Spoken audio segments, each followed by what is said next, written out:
Tell us a bit about yourself. My name is Ndungutse. I am the co-founder of Haute Baso.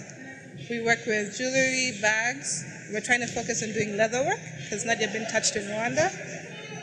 It's a passion of mine to design. When I moved back, I used to make little things for my friends, and I figured maybe it would be more lucrative to branch out. I grew up in a home where my mom worked with cooperatives, so that kind of inspired me that I could merge my passion with actually working with some sort of job creation. Because Rwandese are skilled, but they don't have the forum or the platform to explore how talented they are. They can do more than baskets. Okay. Yeah. Tell us more about what you do. We work with leather. We started off with that. I met Candy. We were all separate designers before, but we kept meeting and brainstorming how we could find more market, how we could get better materials. And everything we would say would be like, yeah, me too, yeah, me too. And I've always wanted to work with someone else because I feel like two heads is stronger than one head. Because you have more ideas, she touches on a different market. And I'm more into the production side. She's very good with people. So it balances out what we do. Haute Baso is just shining a spotlight on Rwanda and showing people that we can do work. And not just work, don't buy it because a cooperative is producing it. You're buying it because it's well made. The finishing is good. It's what you want. You'd buy it if it was in America, and you'd buy it if it was in Rwanda. So we're trying to sell you a good product, first and foremost, not just a story. And when did you start it? When did you start designing? And when did you start? What steps did you take to launch your business? I used to do it on holidays. Officially, RDB official, it is February when we signed. We started off by doing a show just like this. This is our second pop-up with another designer house of Tayo. The steps that you took to launch in order to launch your business. We just started off with social media. You know, we don't have a lot of money. We're producing and using the production money to produce more. Yeah. Not like we had a lot of money to say, okay, we're going to start a business. So we're hoping that by next year, we'll be in a better place where we're able to produce more and not just rely on having to sell off so we're able to get materials. Our biggest problem is sourcing raw materials. Oh, okay. Because Rwanda is landlocked and it tends to be less options to use to be creative. And what inspires your work? Being in Rwanda inspires me. Everything. You can see the way we produce. It might have a bit of a modern touch to it, but it's being in Rwanda. When we go somewhere and you see the Migongo, you're inspired by the colors and the way the lines move. The people, I mean, we design most of the items, but even the people who produce, the cooperatives, they're inspired to come up with their own designs. So it's a positive for us to show that it's not going to stop at us. They see they have the potential to produce their own and design their own items. For us, it's just to create a platform for them to be able and find market, because they're not going to go on Instagram, on Facebook.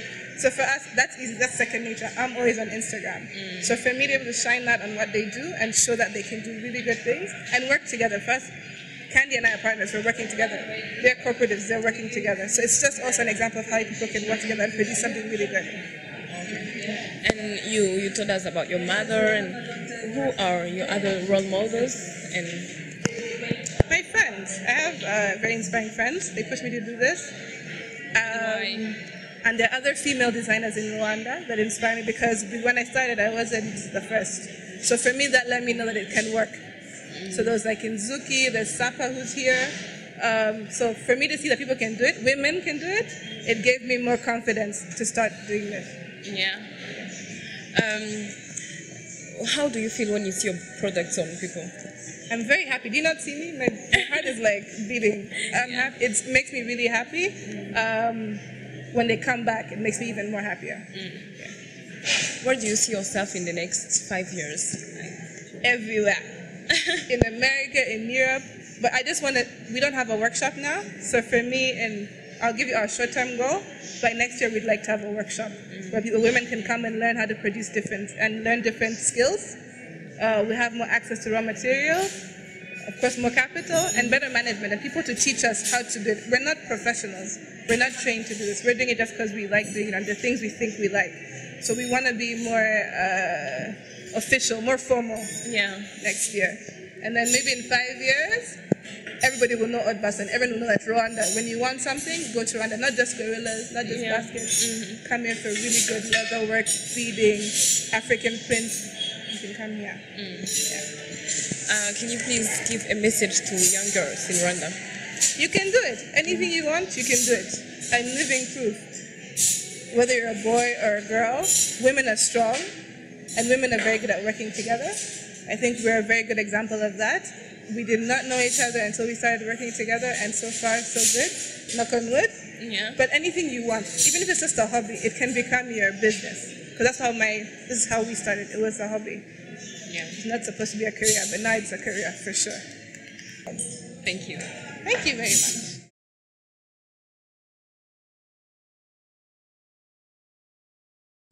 Tell us a bit about yourself.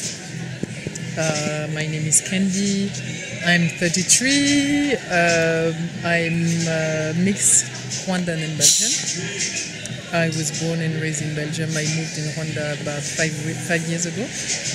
And I started my business with Linda Mukangoga just a few months ago. When did you start designing? That I started a long time ago. I cannot tell you how long it's been, but I didn't do it professionally. I was just designing for myself or for friends. And last year I decided to try and move on to the next step and try to do it more professionally and start selling. So I started in September last year. Okay. What steps did you take to launch your business? Well, first I decided to get into business. Yes. I started a collection. I registered my business with RDB and tried to have some, I participated in Kigali Fashion Week, and we organized the first pop-up last December also. So we tried to do a few things here and there. Presence on social media also it helps. So you have people from abroad who can see what you make and have some orders. But so slowly it started. And can you please tell us what inspires you, your work? What inspires your work? I think the country, landscape, the beauty, the different designs that you find maybe in baskets and things like that. Try to I like to mix, for example, when I was doing clothing, I like to mix African prints with the plain colors to make it more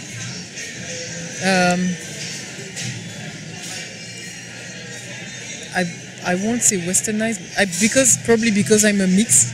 I like to mix things. I don't like plain African print. I wouldn't wear plain African print because I feel like I'm, dressing up. It's not like I'm disguised. So I like to make it probably accessible to anybody. It's not It's not because you're African you wear it, but you wear it because it's nice, it's cool, it's trendy. So even a Dutch or Japanese could wear it. Make it just accessible to everybody, and not try to keep it to it's African, it's flashy. Okay. How do you feel when you see your products on people? Well, I feel good. I'm happy that what I make pleases people and people like it and people want to wear it. So it's always a good thing to have someone wearing what you make, and just like it's not only nice for me, it's actually nice for other people also. If you have projects, where do you see yourself in 5 years, next 5 years? Well, with Linda, we would like to be well known, our brands be out there internationally, both in Rwanda and abroad. Training more people, being able to have really highly skilled, like women who do beadings or leather work, because we work with leather, and we don't really have the finishing that you could find, in Europe. So we're actually trying to see if we can bring people from Europe who have been trained in really, schools specialized in leather work, to come here and train women, so that we can at the same time sell our products, make money, but also the cooperatives making money, and transfer some skills so women get highly skilled, and maybe we could be known as a place in Africa where you can actually find really good leather goods and people who can make them. If you can give a message for young girls in Rwanda.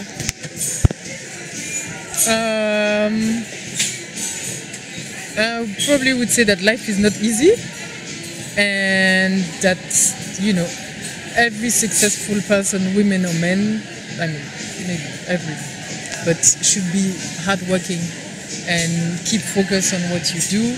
Know that it's not going to be easy, that it's going to take time, but try to, you know, not give up and give whatever you have to reach your dream. And, you know, there's no dream crazy. It's, you know, anything we can reach anything. Nothing is impossible. Thank you very much. You're welcome.